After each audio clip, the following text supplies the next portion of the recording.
Hello everyone, कैसे हो सब लोग। स्वागत है दोस्तों आज की क्लास के अंदर। आज मैं आप लोगों के साथ लेटेस्ट दी गई टैक्स की सप्लीमेंट्री जो कि दिसंबर एग्जाम्स के लिए एप्लीकेबल है वो डिस्कस करने वाला हूं। आज की क्लास सीएमए इंटरमीडिएट के लिए है जो कि दिसंबर 2024 में एग्जाम दे रहे हैं और टैक्स की सप्लीमेंट्री समझना चाहते हैं कि वो है क्या। पहली बात तो ये समझ लो, टैक्स की सप्लीमेंट का मतलब होता है एडिशनल। ठीक है, तो जो आप लोग पढ़ रहे हो मटेरियल, उस स्टडी मैट के अंदर ये चीजें इंक्लूड कर दी गई हैं। क्या ये बात समझ में आई? तो क्या नई चीजें आई हैं, क्या वो अमेंडमेंट्स है, क्या वो सर्कुलर है जो आपके एग्जाम्स में एप्लीकेबल हो गए हैं? ध्यान से समझो दोस्तों। सेक्शन 194 ओ, हालांकि 194 ओ तो पहले ही आ चुका है, इसके अंदर कुछ गाइडलाइंस है जो नहीं ऐड हो गई, न्यू गाइडलाइंस इसमें ऐड हो गई। और क्या गाइडलाइंस ऐड हुई हैं पहले तो समझते हैं 194 ओ है क्या।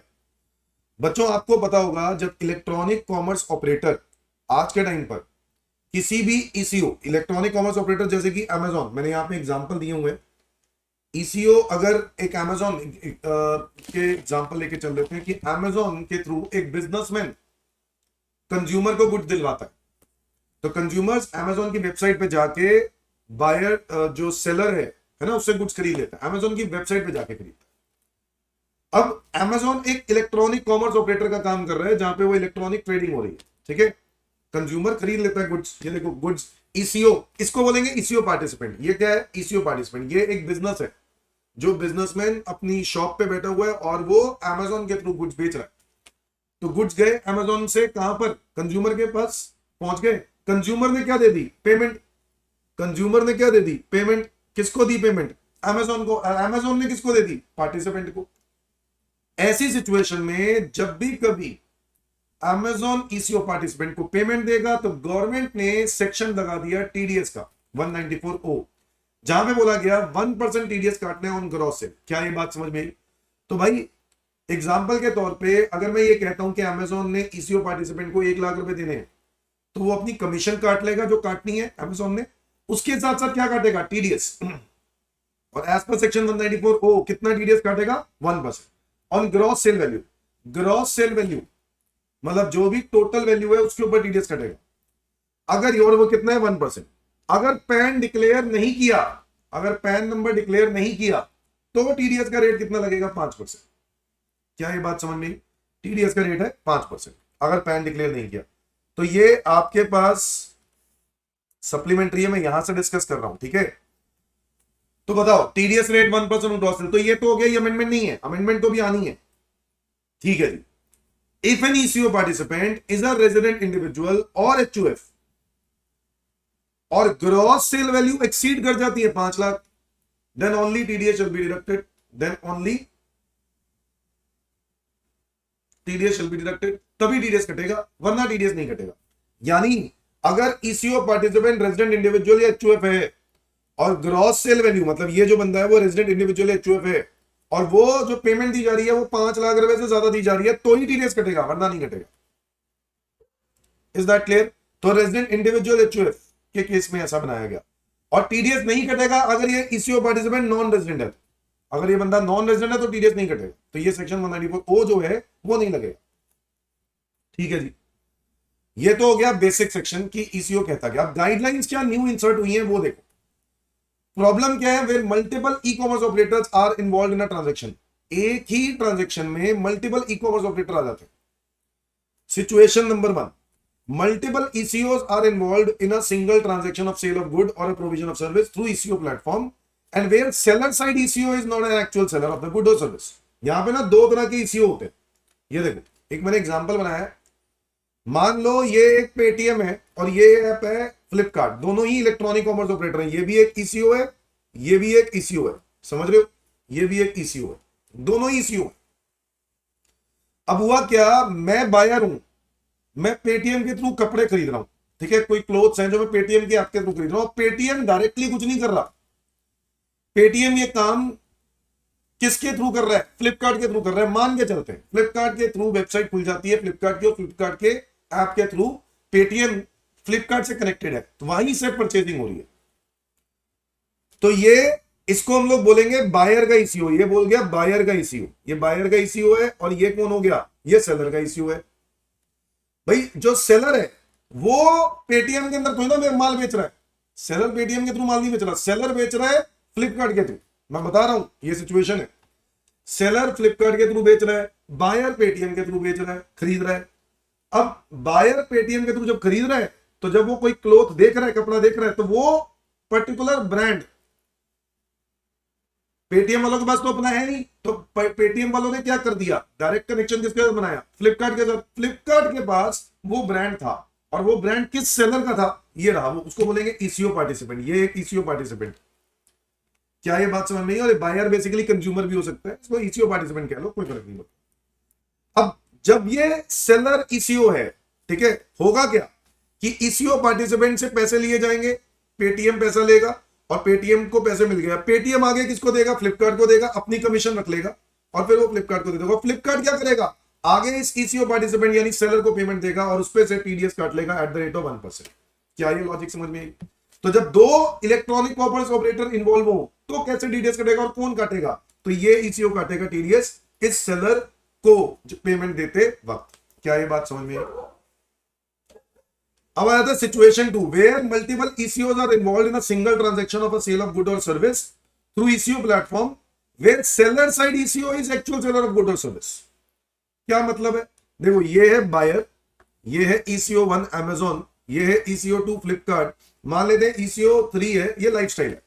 लाइफस्टाइल अपना प्रोडक्ट, अपना ब्रांड बेचना चाहता है, लाइफस्टाइल अपना भी काम करता है ईसीओ का, मतलब उसकी वेबसाइट भी है, बट उसकी वेबसाइट पर कोई लोग पहुंचते ही नहीं है। तो हुआ क्या, लाइफस्टाइल ने कांटेक्ट कर रखा है फ्लिपकार्ट के साथ, तो लाइफस्टाइल ने अपने सारे प्रोडक्ट फ्लिपकार्ट पे लगा रखे हैं, और फ्लिपकार्ट का कनेक्शन बना हुआ है मान लो अमेजोन के साथ। हुआ ये कि बायर अमेजोन पे वेबसाइट पे जा रहा है, बायर ने अमेजोन की वेबसाइट से सामान खरीदा, और अमेजोन के पास डायरेक्टली उसका कोई कनेक्शन नहीं था, जो सेलर ने डाला हुआ है, यानी वो जो लाइफस्टाइल कंपनी है, उस कंपनी ने डाला हुआ है, वो किसमें डाला हुआ है, फ्लिपकार्ट की वेबसाइट पर। तो अमेजोन फ्लिपकार्ट के साथ कनेक्शन बना हुआ है कि जब ये बायर अमेजोन से सामान खरीदेगा, तो वो ऑटोमेटिकली इंटीमेशन देगा कहां पे, फ्लिपकार्ट पे, और फ्लिपकार्ट से सेलर को इंफॉर्मेशन मिल जाएगी कि आपका कोई प्रोडक्ट खरीद रहा है, और प्राइसिंग लिखी होगी, तो बायर तो यहां से ही खरीद रहा है, अमेजोन, बायर को यही लगेगा वो अमेजोन से खरीद रहा है, बट बेसिकली वो बेच कौन रहा है, वो एक सेलर बेच रहा है, जो कि एक ईसीओ ही है, यानी लाइफस्टाइल कंपनी यहां पर वो खुद का काम भी यही करती है, ईसीओ से भी बेचती है। यहां पर क्या दिक्कत है, यहां पे कोई दिक्कत नहीं है, लास्ट पेमेंट दे कौन रहा है, फ्लिपकार्ट दे रहा है ना, तो बायर इसको पेमेंट देगा, ये कमीशन रख लेगा ईसीओ 1, फिर ईसीओ 1 ईसीओ 2 को देगा, ये अपनी कमीशन रख लेगा, ईसीओ 2 क्या करेगा, जब इस सेलर को पेमेंट देगा तो टीडीएस काट लेगा एट द रेट ऑफ 1%। क्या ये बात समझ में आई? Refer example in PDF. अब ये देखो यहां पे एक एग्जांपल है, वो एग्जांपल यहां से देखो, ये दोनों पीडीएफ्स आपको मेरी टेलीग्राम चैनल पर मिल जाएंगी, टेलीग्राम चैनल से जुड़े रहो। ये देखो एक एग्जांपल समझो, A buyer purchases goods worth ₹100 from seller and opt for home delivery. एक बायर ने 100 रुपए के गुड खरीदा है सेलर से होम डिलीवरी के लिए। सेलर ने कहा बायर को कि भाई देखो 5 रुपए पैकिंग के चार्जेस लगेंगे, 10 रुपए शिपिंग फीस लगेगी, 3 रुपए कन्वीनियंस चार्जेस लगेंगे, तो टोटल कितने हो गए, 118 रुपए हो गए। ठीक है, जिसमें to recoup the fees charged by seller side ECO, which include ₹1 charged by buyer side ECO and 2 charged by seller side ECO itself. So the seller will issue the invoice. कितने का इनवॉइस बनाएगा, 118 का। ये देखो ये रहा seller, ये 118 का बिल बनाएगा, कितने का बिल बनाएगा, 118 रुपए का। बायर जो है यहां पर, ये अपनी जेब से कितने रुपए देगा, 118 रुपए देगा। बायर साइड ईसीओ को, जो उसकी मैंने एग्जांपल आपको अभी अभी दे भी रहा था, ये मान लो ये सेलर बायर को कितने रुपए देगा, 118 रुपए देगा, और वो जो कन्वीनियंस चार्जेस है ना, इसने ईसीओ लाइफस्टाइल ने ये 118 रुपए जो चार्ज कर रहा है, इसमें से क्या क्या है, 100 रुपए वो अपने ले रहा है, प्लस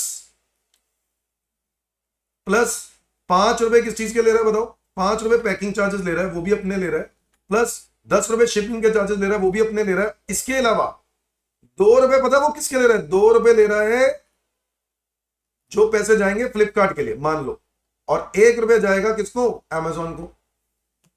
तो टोटल वो 118 रुपए चार्ज कर रहा है। 118 रुपए इस तरीके से मिलेंगे। तो बताओ 118 जब ईसीओ 1 को आया, तो ईसीओ 1 ने अपने पास 1 रुपए रख लिया और कितने रुपए वापस कर दिए, 117 कर दिए। 117 में से ECO2 ने 2 रुपए रख लिए अपना मार्जिन, और 115 किसको दे दिए, सेलर को दे दिए, लाइफस्टाइल कंपनी को। ठीक है, वो भी ECO ही है। अब TDS 115 रुपए पे कटेगा, ये 118 पे कटेगा। सवाल ये पैदा हो रहा है, क्या मेरी बात समझ में आई? So where multiple ECOs are involved in a single transaction of sale of good or service, the ECO platform where seller side ECO is actual seller, तो मतलब ये वाला जो ECO है ये एक्चुअल सेलर ही है, खुद भी सेलर ही है। तो ऐसे केस में क्या होगा, तो हम लोग यहां पे पढ़ रहे थे कि TDS कितने पे कटेगा। मुझे बताओ, क्या ये 2 रुपए और 1 रुपए में भी TDS कटेगा? नहीं, ये तो इनको मिल गया। बोलो हाँ या ना। ठीक है, तो पूरे सॉरी TDS तो पूरे ग्रॉस अमाउंट पे कटना है। ओहो, TDS तो पूरे ग्रॉस अमाउंट पे कटना है, तो TDS कितने पे कटेगा? 118 पर। हाँ, इसको मिलेंगे क्या, इस सेलर को मिलेगा क्या? 115, और उसमें से भी कुछ TDS का अमाउंट कट जाएगा। क्या मेरी बात समझ में आई?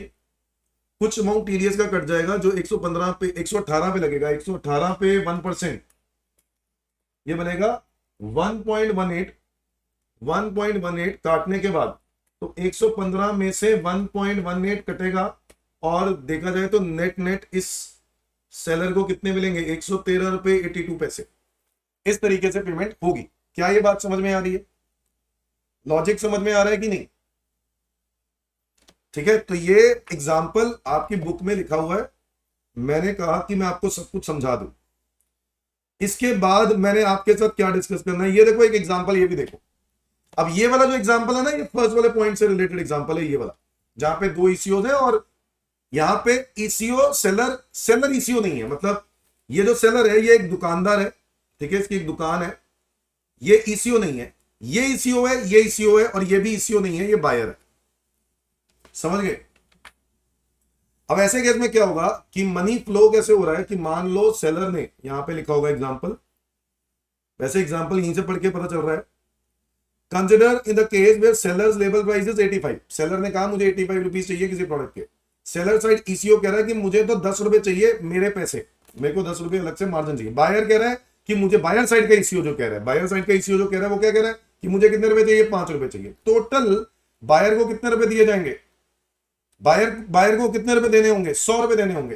भाई सेलर कितने रुपए मांगेगा? 85 प्लस 10 किसका? सेलर साइड ECO का, और 5 रुपए किसका? बायर साइड ECO का। तो कहने का मतलब है, अगर आप इसी एग्जांपल को आगे इस तरीके से पढ़ते हो, यही वाला एग्जांपल, कि सेलर जो है वो कितने रुपए मांग रहा है? 85 अपने मांग रहा है, प्लस 10 रुपए किसके मांग रहा है? फ्लिपकार्ट के लिए, और 5 रुपए किसके लिए मांग रहा है? पेटीएम के लिए। टोटल कितने हो गए? 100। अब यहां पे जो बायर है ये 100 रुपए देगा पेमेंट। पेटीएम वाले अपने पास अपनी जेब में कितने रुपए डाल लेंगे? 5 रुपए डाल लेंगे। फ्लिपकार्ट अपनी जेब में कितने डालेगा? 10 डाल लेगा। तो ये 5 रुपए डाल के कितना रुपए देगा? 95। ये 10 रुपए डाल के कितना रुपए देगा? 85। TDS कितने पे कटेगा? TDS भाई साहब ग्रॉस पे कटता है।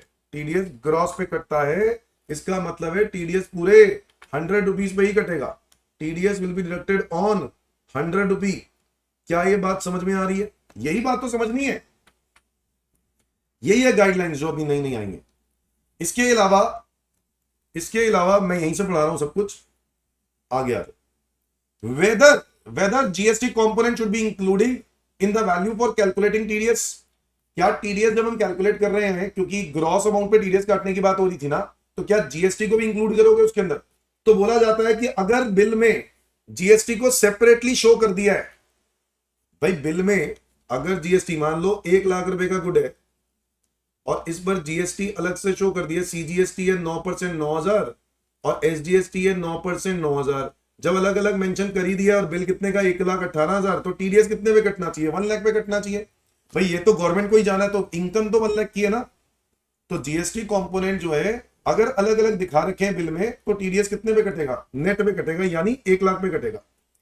बट अगर TDS is deducted on payment basis, मतलब आपको कुछ पेमेंट दी गई है, पेमेंट देते ही TDS काट लिया गया है विदाउट एनी, हमें यह नहीं पता कि सेग्रीगेशन क्या है, हमें नहीं पता GST कितना है।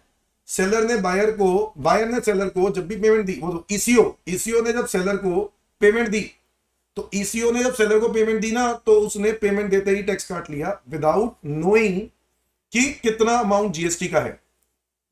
So if TDS is deducted on payment basis because payment is earlier than the credit, then tax would be deducted on whole amount। पूरे अमाउंट पे TDS कट जाएगा, यानी पूरे अगर मान लो 1,18,000 रुपए की पेमेंट सेलर ने बायर को दे दी, तो 1,18 में से ही टीडीएस कटेगा कितना, 1%। क्या ये बात समझ में आ गई?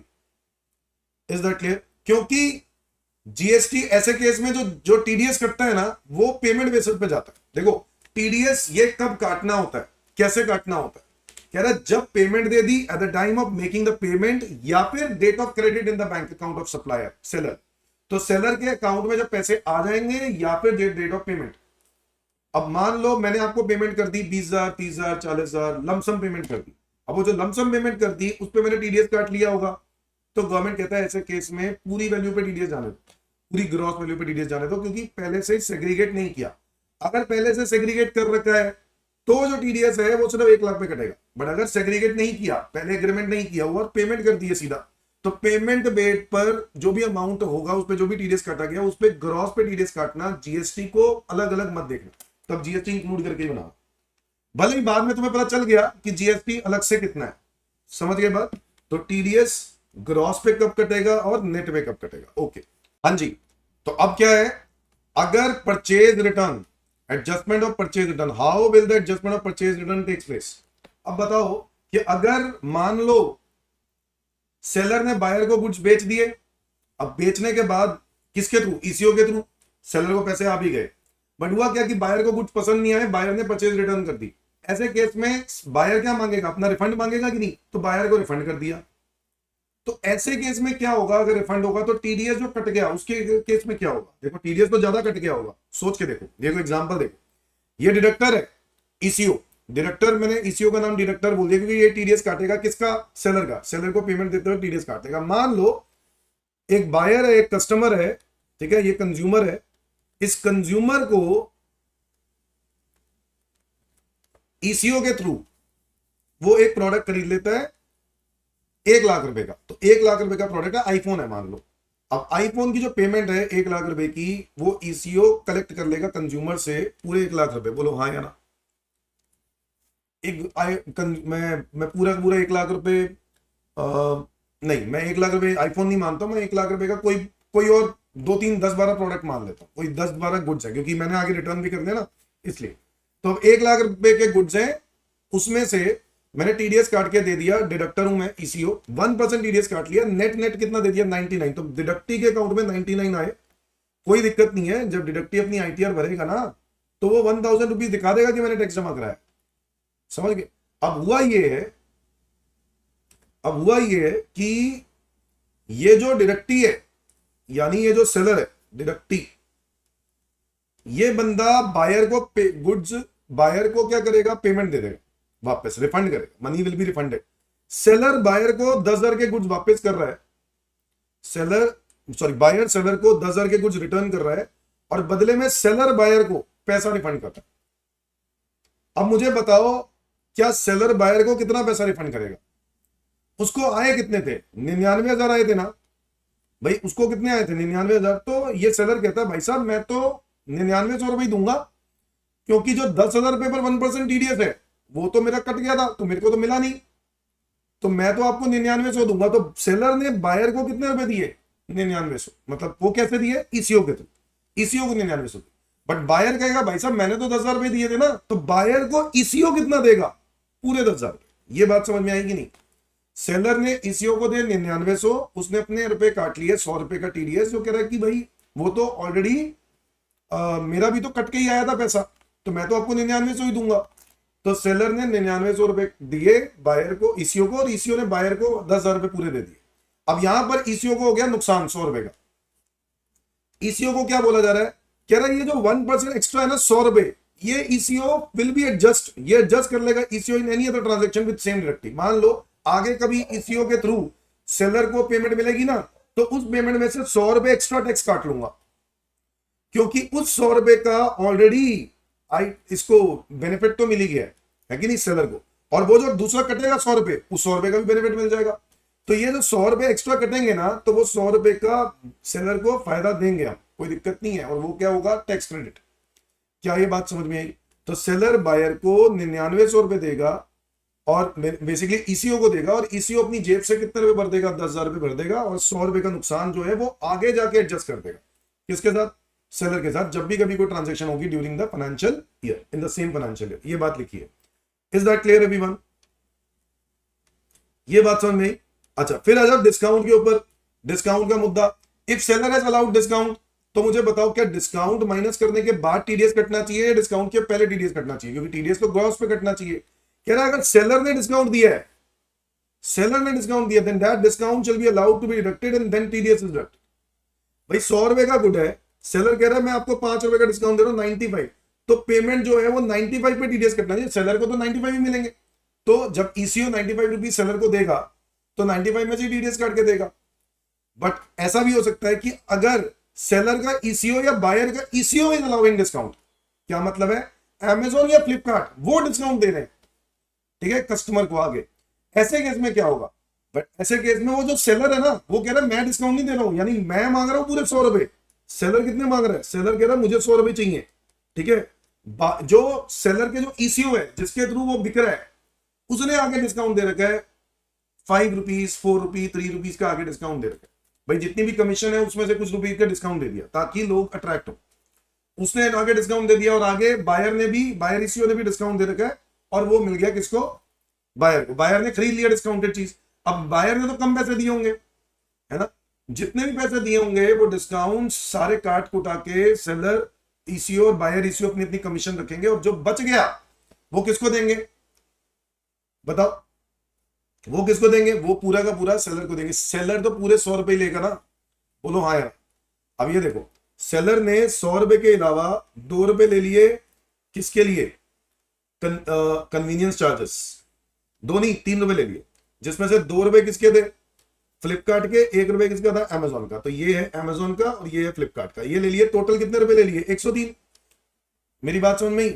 मान लो 103 रुपए का सामान है, डिस्प्ले किया, बट उस पर डिस्काउंट दे रहा है सेलर ईसीओ, यानी फ्लिपकार्ट जो है वो डिस्काउंट दे रहा है, कह रहा है 1 रुपए का डिस्काउंट, 1 रुपए का डिस्काउंट। अब वो 1 रुपए का डिस्काउंट दे रहा है तो होगा क्या, जब ये बायर पेमेंट दे रहा है तो बायर तो कितने रुपए की पेमेंट दे रहा है, 102 की, क्योंकि 1 रुपए का डिस्काउंट मिल गया। अब ये 102 रुपए जब पेमेंट कर रहा होगा तो 1 रुपया तो रख लेगा अमेजोन, ठीक है, 1 रुपया रख लेगा कौन, फ्लिपकार्ट, 2 रुपए की जगह 1 रुपए रखेगा, क्यों, क्योंकि उसने डिस्काउंट दिया था। और बाकी के 100 रुपए पूरे के पूरे उसको देगा, किसको, 100 रुपए किसको देगा, सेलर को। 100 रुपए सेलर पूरे 100 रुपए लेगा। अब टीडीएस कितने पे कटेगा, पूरे 100 पे कटेगा। टीडीएस कितने पे करेगा, ग्रॉस पे कटेगा। क्या मेरी बात समझ में आई? Since the seller will receive full amount, पूरे अमाउंट पे कटेगा, 100 रुपए पे टीडीएस कटेगा। क्या ये बात समझ में आई? तो अगर कल को अमेजोन या जो क्या कहते हैं फ्लिपकार्ट है वो अपनी जेब से कोई डिस्काउंट देते भी हैं, ठीक है, हो सकता है प्रमोट करने के लिए वो 100 से भी नीचे का बेच रहे हैं, वो बेच रहे हैं, बेचने दो। सेलर को कितना मिलेगा, पूरे 100 रुपए मिलेंगे ना, तो इसलिए 100 रुपए पे टीडीएस कटेगा। क्या मेरी बात समझ में आई? Next is section 206CCA। इस पर भी एक सर्कुलर में क्लैरिफिकेशन है, वो मैं डिस्कस आपके साथ करना चाह रहा हूं। ये रहा 206CCA। पहले तो ये जान लो 206CCA है क्या। कहता tax shall be collected at higher of the following 2 times at the rate given in the act. Tax जो है ये टीसीएस का सेक्शन है, किसका सेक्शन है, टीसीएस का।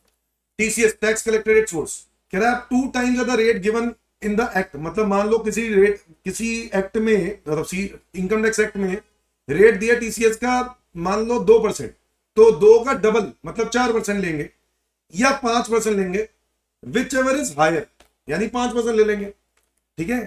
कब, in the case where person provides PAN, person PAN दे रहा है but has not filed return for the last assessment year and due date has been expired. जिसने पिछली रिटर्न नहीं भरी और उसकी ड्यू डेट एक्सपायर हो गई और उसका पिछले साल का टीडीएस 50,000 रुपए बनता है, टीडीएस या टीसीएस 50,000 रुपए बनता है, और उसने रिटर्न नहीं भरी, तो ऐसे लोगों को सजा देने के लिए गवर्नमेंट ने क्या बोला कि भाई साहब इन लोगों को जब भी आप पेमेंट दोगे तो टीडीएस कितना काटना है, डबल रेट में काटना है या 5% काटना है। मतलब अगर मान लो रेट 2% है, टीडीएस 4% काटेंगे या 5%, विच आया तो 5% कटेगा जबरदस्ती। हाँ समझ गए बात। बट अब इसमें अमेंडमेंट क्या है सर, अमेंडमेंट क्या है, अमेंडमेंट ये है कि जो पर्सन है, कौन लोग हैं जो इसके अंदर कवर हो सकते हैं, सारे स्पेसिफाइड पर्सन में सारे। कौन नहीं आ सकते, नॉन रेजिडेंट नहीं आएगा। कह रहा नॉन रेजिडेंट के बाद तो पैन नंबर ही नहीं होता, तो नॉन रेजिडेंट को आप ये वाला सेक्शन नहीं लगाओगे, पहली बात। और आरबीआई के लिए भी ये सेक्शन अप्लाई नहीं होता, रिजर्व बैंक ऑफ इंडिया। तो लेटेस्ट क्या है, आरबीआई ये इंसर्ट किया है।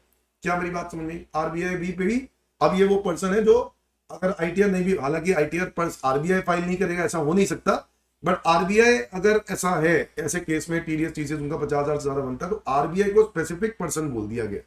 क्या मेरी बात समझ में आई?